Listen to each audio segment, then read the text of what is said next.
start off just with introductions. My name is Lakisha McDowell-Bates, and I'm the Program Manager for Compliance and Instructional Initiatives. And some of a little bit of what Madeline mentioned was about where PLA is housed. Well, for us it's under Academic Affairs, but I was recently transitioning to the Lone Star College Online department, so I still oversee the baby because I can't let it go myself. So, but also with me is Sagan McClure. She's one of our prior learning assessment liaisons at the campus, and so our intentions are really to give you a collaborative approach to see how is it done at the system level, what happens at the actual campuses, and then how we make that connection to make sure it's consistent across the board. So, and please feel free to ask questions at any point in time along the way. Since we're a small, intimate group, it makes it a lot easier to do so. Okay, so we'll make sure we're doing this right. So before we can even start with identifying how to find our key stakeholders and all of these other structural aspects, we really have to get a consistent definition across the system. And one of the things that we found to be a consistent issue was faculty and students not being well aware of what PLA is. That it truly is an assessment of demonstrated knowledge and skills, not just time spent on the job or in a particular content area or field.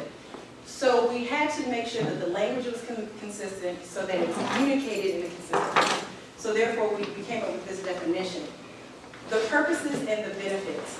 What I've mentioned here in the bullet point are really small in scale because in the end they really speak to our persistence and our graduation rates. That's where you really see the benefits because our adult learners have a higher rate of persistence with those that receive PLA and those who don't receive PLA credit. And you might find that this is very much similar to the CAL data that is reported in the 2010 study. We really follow right in line with that. So you can see those students that had PLA credit, we had 79%. And that was just in 1 year. We typically see anywhere between 4,000 students that actually receive PLA credit. I think our most were about 6,000 students, which may seem small in scope when we're talking about the amount of students that we serve, but it definitely is a large population of our adult learners. So at Lone Star College, we have, just as a quick overview, we have about 8 different assessment options. Because there are this many options, it really allows students to identify various aspects of their learning. They can use a combination of those assessment options. It's not just simply limited to one. And we do have policies in place that tell the student up to how much credit they could receive and what is the time frame in some instances in which they can request the credit. So as you can imagine, we have 6 campuses. We have satellite centers. We have a campus in Jakarta. We serve about 80,000 plus students. That's not including our online fully population. How on earth do we make consistency across all these various aspects? So we had to come up with an approach, and in 2000 is when we really looked to revamp prior learning assessment. We looked and saw that, yes, it is being done on individual campuses, and it's even being done consistently in some departments, but was it being done consistently across the system amongst faculty? Not necessarily. As mentioned in the previous presentation, you might have heard maybe at one campus more so than another. Another campus might not have been quite familiar with it or not really sure how to gauge whether or not the student had met the competencies or met the learning outcomes. So we took more of a cross-functional collaboration approach where we looked at academic affairs being key, absolutely, because we're talking about faculty and we're talking about alignment to coursework. Then we looked at student success. That's really our advising, our support system for the students. And of course, as I mentioned, our faculty who are going to be doing the evaluation process and those that are going to support prior learning assessment as a whole. And that's how our program is functioning as of today. Don't know how I did that. I had that too, probably. Did you? Okay. You gotta get the back button. Which one is that? That looks like the back button. Okay, so I'm going to see if I can go back. Small technical difficulty. So who's going to coordinate all of these efforts? Although we are looking at multiple divisions We are looking at different individuals or representations from each campus. There would need to be a centralized person or someone who's going to at least coordinate and facilitate that discussion. And that happens to me myself. And so for years, we honestly kind of let PLA sustain itself. And what we found was there was no growth. We didn't see an increase in the amount of assessment options. We pretty much were stagnant about 1,500 to 2,500 students pursuing it, and it was primarily in the traditional areas of external challenge exams or high school articulation. We weren't really seeing an acceptance of portfolios or even looking beyond that for our military evaluation. So about 2010, there was a Perkins grant, and so with those Perkins grant funds, we used that to employ someone who was strictly dedicated to overseeing the enhancement and developing consistency and outlining those policies and support for our faculty and our staff at the campuses. So my role as the program manager, it really is to advocate for change.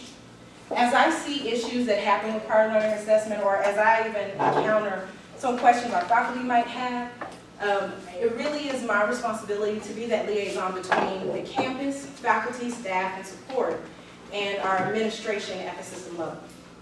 So that as changes are being made, as concerns are being brought to the attention, our administrators at the higher level are well aware of what's happening at their campuses and how they may be able to jump on board and use this initiative in support of a new program perhaps, or really to do a great marketing for our military veterans who might be focusing on a particular program. Resources, it really is the responsibility for the system office individual to oversee that the resources are saying the same language.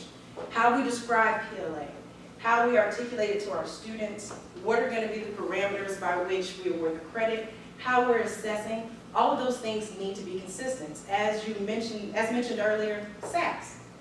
SACS COC wants to know that we are doing what we said we were doing. That's what it all comes down to. So when we write something, or we write a language about a certain process or procedure, they want to know that we're actually implementing that. So someone would need to see to oversee that coordination and make sure that's occurring. So with that, I provide the manual, I update website, I make changes to the application as things come about, and also really communicating support with our advisors. It might be advisor guides, it might be any type of resource that would help to assist them in the assessment process. And then training. That's a regular occurrence for us. We actually have once a month a new advisor orientation in which I present there every month. And what we found is it's gone beyond advisors. We have all kinds of student success staff who actually sit in those trainings on a monthly basis because they just want to know what it is that an advisor might do. It might be that they're new to the system or new to the student support side of our college system, and they want to venture into that avenue and find out what is the best way to assist their students. So a lot of that training and all of that is coordinated through the system office. I'm not doing good.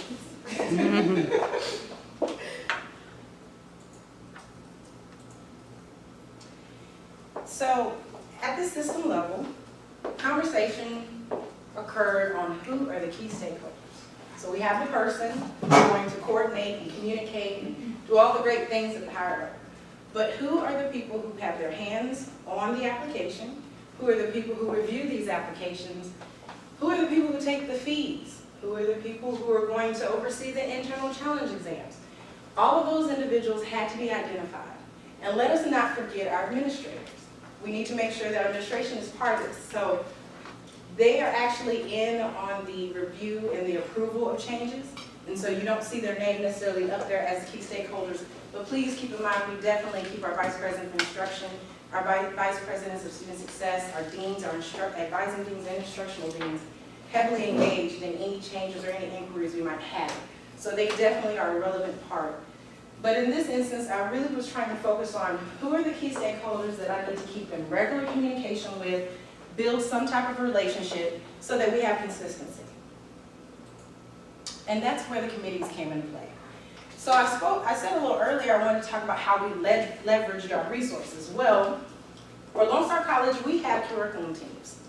There's about 70, if not more, curriculum teams. There's a curriculum team for each academic program or discipline.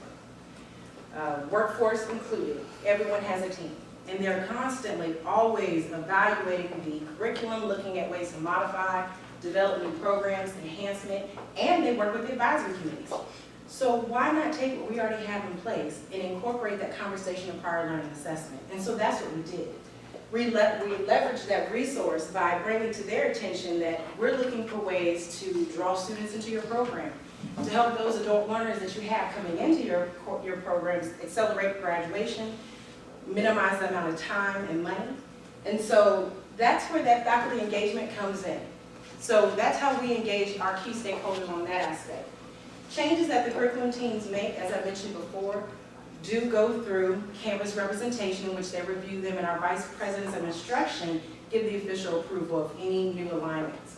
So the curriculum teams meet at a curriculum team day twice the academic year, once a semester.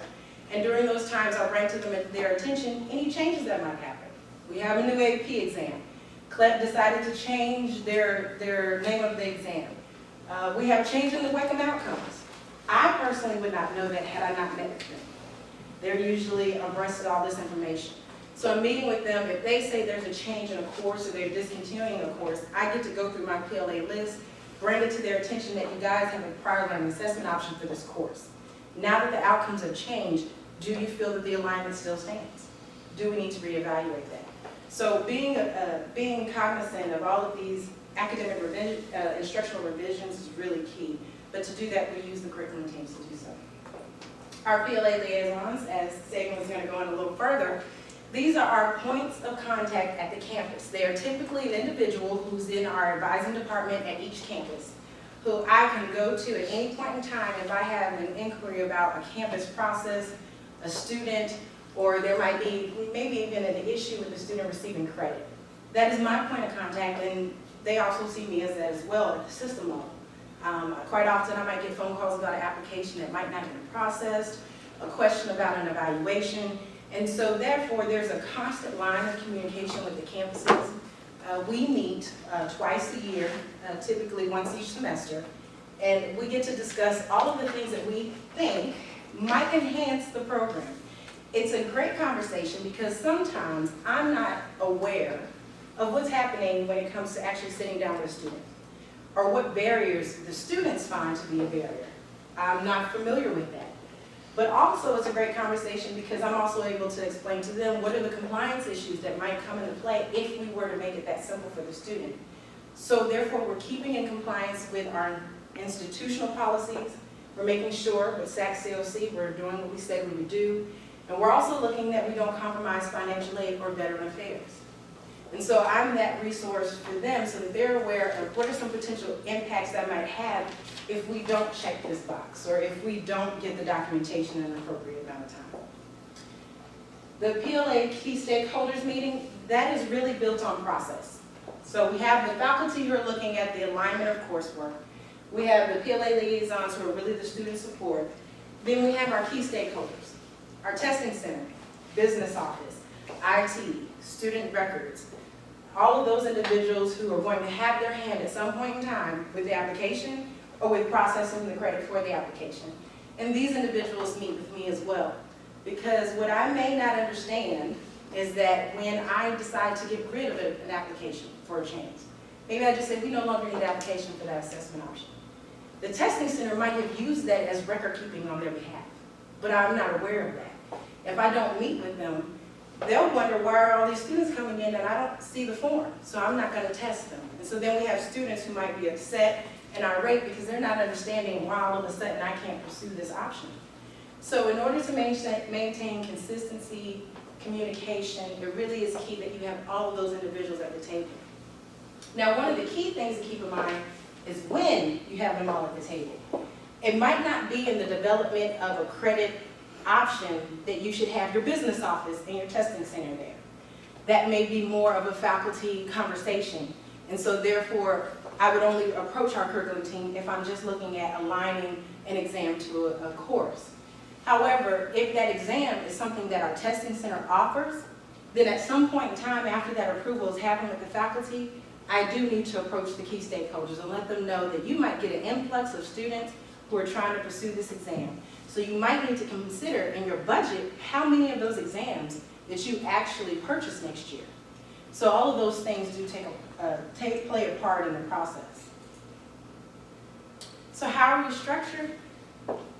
This is really the best way I can put it. I don't necessarily run the program. I do not. To be very honest with you, my sole responsibility is to facilitate the discussion and coordinate to make sure that everyone is on the same page and to support our advisors. That's really key. Quite often when we talk about evaluating students on an individual basis, they're looking at faculty, on one faculty member assessing one student. An advisor may not have time to contact what is the appropriate faculty member. So we've made arrangements to where they actually would send any of those portfolio assessments or assessments that need individual evaluation directly to me, and I coordinate that faculty evaluation. Because I do have a working relationship with the curriculum teams, I know which faculty member to send it to and on what campus. And so that expedites the process and alleviates them of a lot of the pressure. So I really am a support system. That's really what my role is. And so I really like to say this is the way our structure looks. Not just in how we coordinate the program, but also in how we process things. Our curriculum teams, the PLA liaisons, and our other stakeholders, when I meet with them and I get recommendations from each of the committees, it's from those recommendations that I take them to the vice presidents. I convey what the concerns are, what I'm hearing at the campus level. I convey what the students might have an issue with. And so our vice presidents actually review those concerns, and they might even express some themselves. We recently had a change in a policy that we thought was burdensome to the students, so we thought, let's alleviate the policy, like early prototype. Let's try and alleviate the policy and look how we can readjust some things, and this is going to be the new face of prior learning assessment. We found out probably about 3 or 4 months later that with the boom in CBE and the guidelines really being set by the Department of Ed, it might have hit a gray area.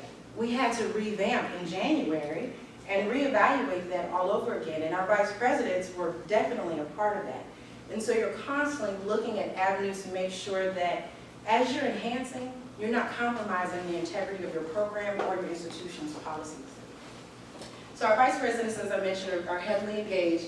And then also that allows for them to kind of put it into any other initiative that they might be planning. Perhaps your gainful employment, all of those things that we're doing at our campuses, we have initiatives for. We don't ever do it in a silo.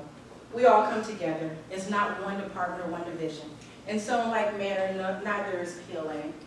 And so when the vice presidents get this information, a lot of times they key in on something they already have going on, that this could be a valuable piece to them as well.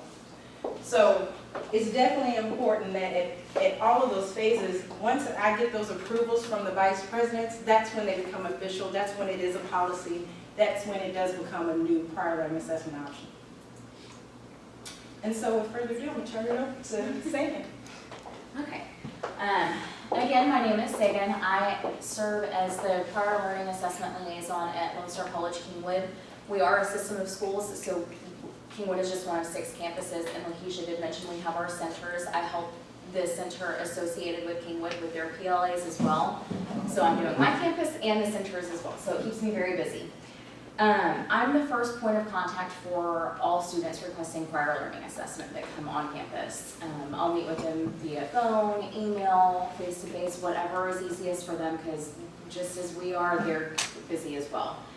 So whatever is easiest for them. The discussion that I typically have with these students is just explaining the best process for them. You saw all 8 prior learning assessment options that we have available, so we really have to sit down and discuss what their best route to get credit for, what their best route is, really. And then each prior learning assessment option has different requirements. So it's really sitting down, explaining to them what those requirements are, what the process will be, the timeline of how long it may or may not take for them to get the credit, and what they can expect once they do get that credit awarded. The documentation needed, again, it just really depends on what type of prior learning assessment they're applying for. So some of them have application fees that they have to pay prior to testing, which again is working with the business office, the testing center, to ensure that they have the receipt attached to the application before they sit for any placement testing. After that, once they do any type of placement testing within our testing center, I get those scores directly from the testing center. So it's all very collaborative within the Student Services Center. So for me, it goes to the business office, to the testing center, and kind of back around full circle until I can get that application to system office. Once I receive the scores, sometimes the testing center, they get busy as well with the TSI stuff, so sometimes they miss some test scores. I have to make sure that they are entered into the students' accounts. And we use a service indicator, that it's an S21 service indicator for PLA tracking. I ensure that in my comments I'm very thorough in what I say, what kind of exam they took, what they're seeking credit for, and if it's gonna be once grades are posted, that they'll get credit, or after official day. That way, if a student comes back to meet with advising, they can see that that PLA is in process for them. And then if they have any other questions with it, they come back to me. With test scores, with like Spanish placement and stuff like that, those take a little bit longer because I'll get the scores, and depending on if they enroll in the course that they placed into, that semester will depend on if it gets processed that semester or the next semester. So it just kind of depends, and I have a tracking mechanism that I'll share with you all in the next couple of slides. AP, CLEP, and IB scores come through College Board typically, so once I get those scores, they're entered directly into the student's account and they go straight to student records. They don't have to do any applications anymore. It's automatically processed for all new students providing those scores. And then confirmation. With that, like I said, it's just each process is different. So it's me really keeping on top of all of my students. I probably have a spreadsheet of about 500 students right now that I'm maintaining on top of everything else. So it's just making sure that I'm on top of that. That way they are getting served in a timely manner to ensure that they are getting the credit awarded as soon as possible. And then, again, my best practices, I have an application tracking mechanism, which is basically a huge spreadsheet that includes their student information, name, ID, the type of exam that they are that they took, what they're requesting credit for, if they've made payment, any specific notes that I can look back to and refer to later on in the year or the semester. What I find best is I'll actually review it once or twice a semester, because after official day, a certain amount of applications can be sent to system office, and then once grades are posted, that other half of applications can be sent to system office. So it's really staying on top of that. I receive applications daily. Serving as the prior learning assessment liaison with Kingwood and the Atascocita Center is not my only function. I have a lot of other areas that I kind of dabble in. So what I found is once a week maybe, I'll enter and process all of the applications that I receive through the week and make sure that any student that is eligible to receive credit will go to system office. Any other student that is lacking any kind of requirements, not enrolled for that semester, but they've already turned in their application because they're enrolling in the next semester, I'll make sure all of that is entered and then filed away. Let's see. And then that way, by me doing that, I'm not bombarding them at system office with a bunch of inter-office mail envelopes. It's just one package a week, if that. Sometimes I don't even get that, but that way they're managing it over there as well. And then my own personal little process, we have students come in who fill out an application and never enroll, never come back to attend. If that is the case, I'll make sure that after that year, we'll get those applications scanned into our online database. That way it's a permanent record. And then if they ever decide to come back a year, 2 years, 3 years from now and ask, well, why did I never get credit? We have that record permanently scanned in. And we scan in all of the applications as well before they're sent to system office for posting.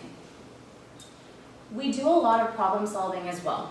And this is where, again, we all come full circle with the program manager at system office, PLA liaison, student records, vice presidents, faculty. Everybody is very, very involved in this process. So open communication is key for this to work properly. One of the things that was mentioned was the application. It's not really an issue, but it is something that came out of our PLA stakeholders meeting, was that we had 7 different applications, which is very, very confusing for students because it goes from student to advisor. It just goes everywhere. So in our PLA stakeholders meeting, it was decided that we would go from 7 different prior learning assessment applications to 1. So it's much more streamlined, much less stressful for the student. I personally don't even have the student fill out the form. I do everything for them, so it's taken off of them. And they're very appreciative typically of that because they don't have to worry about it. Student eligibility, again, this is where we work a lot with faculty and the vice presidents to ensure that the students are getting what they need. We have a lot of areas where, not a lot, I guess I shouldn't say that. We have some applications that do have application deadlines. So we'll have high school students coming requesting credit 18 months after they've graduated and they can't typically get the credit. So this is when we pull in the vice president. Our portfolios and non-regionally accredited evaluations, all of our faculty members are involved in that. So I help the student with the application processes, and then it goes straight to faculty for their feedback and input, and they decide ultimately if they'll get credit for whatever course they're seeking. And then credit request. With this, depending again on the type of exam, the type of PLA that they're requesting credit for, will vary on their transcript. So if it's AP scores, IB scores, CLEP scores, those will satisfy Lone Star College graduation requirements. So the student will be able to see this on their unofficial transcripts and their academic advisement reports, but that will not transfer with them. So whatever transfer school they decide to go to, they'll have to request the AP scores, IB scores to be sent to them so they can go through their process of awarding credit. With the language placement, it's a little bit different because they're taking an upper level course to successfully complete that, and then they'll get the lower level. So with those, it'll still post as a test credit, but that will go with them wherever they decide to transfer. So in the problem solvings that you mentioned, we really do a lot of problem solving. Quite often I will get a phone call about a student that may not have been aware of PLA. And as you may have heard earlier, if it's not marketed well, a student maybe 2 years ago who came in might not be familiar with it. Whereas today it might be marketed everywhere, and so now they've heard about it and they're close to graduation. And so we do have those instances where we have a student who's found out somewhere along the way, and I'll get a phone call from the PLA liaison that says, is there any way we can help this student? They have all this coursework, they have all of this experience outside. Surely they're lacking this 3-hour course, and I think they exceeded it. That's probably why they didn't take it. And so then we work with the student to figure out what are some avenues they could use. Would it be portfolio? Should they take an internal challenge exam? And so we try to figure those things out to support the student. Another thing when it comes to our problem solving is, as you mentioned, our vice presidents of instruction are amazing. They truly are engaged. Recently, we had an issue with a portfolio where a student felt like the evaluation wasn't thorough enough, or that they felt like they met the outcomes, but they don't believe the faculty really thoroughly documented how they did it. And so we actually went through this process probably about 2 or 3 times, and be honest with you. The first go around, it was a lesson for me, and it made me completely approach our faculty and revamp how we were educating our faculty on the portfolio process. Because what we learned was that the faculty member, as well as the student, they figured, okay, we would give them instruction and send them on their way. The student didn't understand the instruction. So when they submitted a portfolio, it wasn't very well articulated how they met the outcomes. But it wasn't that the student couldn't articulate it, it was that they just didn't know they needed to go to that depth. So it involved me doing a second evaluation and actually using other faculty members from another campus so that there wasn't any bias. And then also incorporating our vice president of instruction, because once that decision came through, I wanted our vice president of instruction to say, do you feel like this is thoroughly evaluated by the faculty member as to why they wouldn't receive credit? They said, absolutely. I don't think you could document it any clearer. And so when I approached the student, I was capable of saying, you're not awarded credit specifically for these reasons, as opposed to simply just saying, you don't get the credit.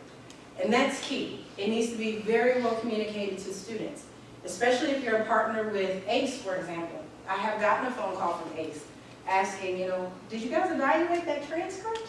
Because the student said they got nothing. And so having that conversation and dialogue and that documentation, I was able to explain that this is what occurred, this is what the faculty's decision was, and I can show you clearly as to why the student wasn't eligible for the credit they were particularly seeking. So a lot of problem solving actually takes place because there are some gray areas. And there are some eligibility requirements, as Sagan mentioned, that are specific to a type of assessment. And those are developed by our faculty. They have put those measures in place when it comes to those particular eligibility requirements. And our faculty are really, they form these assessments and they also do these alignments. So it's important that we value what the decision is of the faculty. So a lot of times we have to have those conversations, but it's always the idea that you put parameters in place to where when those gray areas occur, you're able to address them. Whether it be a new change in policy from the federal application of aid, or whether it be VA, or whether just the internal policy was changed. You really want to build a mechanism to where you can bring everyone to the table to have that discussion. And you also want to have a mechanism in place for immediate decisions that might have to take place. Because sometimes it's a matter of dealing with one student and not an overall issue with assessment. And so we're very grateful that we have that with our Vice President of Instruction, and we're able to work so closely with our PLA liaisons. But I'd like to open the floor to any questions if anyone has any. If not, I don't have any questions. I'm just trying to figure out how to wrap it. I worked for a private institution in San Antonio, and it's all open to campus, and the prior learning, that's what you, and we don't categorize it like that, PLA. We have the CLAP, we have AP. The registrar's office determines if they're eligible to CLAP. AP is automatically given if they've achieved the score that the faculty have said. PLA, we have portfolio policy. That's housed in our extended academic programs. That's really not connected to our campus. So it's not something, we're all one, but they've got it. They have the portfolio class, but the registrars ultimately should transcript the credit, and we haven't seen it. And this policy went into effect 3 or 4 years ago. It's been in the catalog, and we haven't seen anything come through.